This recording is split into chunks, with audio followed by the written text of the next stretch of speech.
ଏତେ ପରିଶ୍ରମ କାମ କରୁଛ ହେଲା ଯାହା ବେଲେ କଣ ନିଶା ଦ୍ରବ୍ୟ ତମେ ଖାଉଛ? ନାଇଁ ଆମେ ସେ ସବୁ ଖାଉ ନାହିଁ। ତମେ ଖାଅ ନାହିଁ? ନାଇଁ ଲୋକ କହନ୍ତି ଯେ ପରିଶ୍ରମ କାମ କରୁଛନ୍ତି ଯାହା ବେଲେ ନିଶା ନହେଲେ ଟିକେ ହବନି। ଲୋକ କୁହନ୍ତି ସିନା, କିନ୍ତୁ ଆମେ ସେଇଟା ସେ ଲୋକ ନୁହଁ। ଆମେ ତମ କଣ ଜୀବନରେ ଜମା ତ ପିଆ ପିଇ କିଛି କରିନ? ନାଇଁ ସେ ସବୁ ଆମେ ତ ପିଉ ନାହିଁ। ଆଉ ଥରେ ଜମା ହେଇନି? ଆଉ ଥରେ ଗୋଟେ ବଡାପା ପୁଅର ବାହାଘର ଇଏ ହେଇଥିଲା, ଯାଇଥିଲି। ଆଉ ସିଏ କହିଲେ ହଉ ଦେ ଇଏ ହବ, ତମେ ଗୋଟେ ଟିକେ ନା ଥଣ୍ଡା ନିଅ।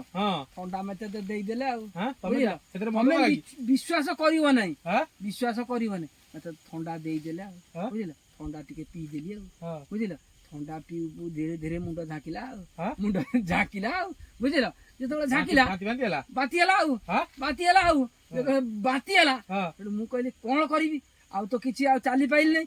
ସେଠୁ ବାତି ହେଲା। ସେଠୁ ଘରକୁ ଆସି ପହଞ୍ଚିଲା ବେଳୁ ସେଠୁ ଘରେ ସୋଦା ଆରମ୍ଭ ହେଲା। ଆଉ ଘରେ ସୋଦା ତୋଡା ବାଟି ଗୋଟେ ବାହାରିଲା। ବୁଝିଲ, ତୋଡା ବାଟି ବାହାରିଲା। କାଇଁ ମତେ ପିଇଦେଲୁ, ପିଇଦେଲୁ। ବୁଝିଲ, ତମେ ବିଶ୍ୱାସ କରିବନି, ଘରେ ସୋଦା ଗାଳି ହେଲା ଦୁନିଆ। ଦିନ ଠାରୁ ନମସ୍କାର ପକେଇଲି। ମଧୁକୁ ନମସ୍କାର।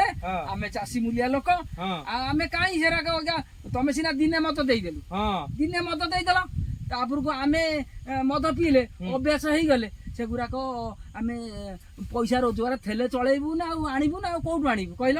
ସମସ୍ତେ ଦେଇଦେବେ, ଦିନ ପାଇଁ ଦେଇଦେବେ, କିନ୍ତୁ ହେଲେ କିଏ ଆଉ ଦବ ସବୁବେଳ ପାଇଁ? କିନ୍ତୁ ସେ ଧନ୍ଦା ସମସ୍ତେ ଛାଡନ୍ତୁ, କିନ୍ତୁ ମଦ ନିଶା ଆଉ ମାନେ ଲୋକ ପିଆ ପିଇ ବେଶୀ କରନ୍ତୁ ନାହିଁ। ଆମ ଚାଷୀ ଭାଇଙ୍କ ତରଫରୁ ଗୋଟେ ଅନୁରୋଧ, ଛୋଟ ଅନୁରୋଧ, ଦୟାକରି ନିଶାଠୁ ଟିକେ ଦୂରେଇ ରୁହନ୍ତୁ। ରହୁଛୁ ଆଜ୍ଞା।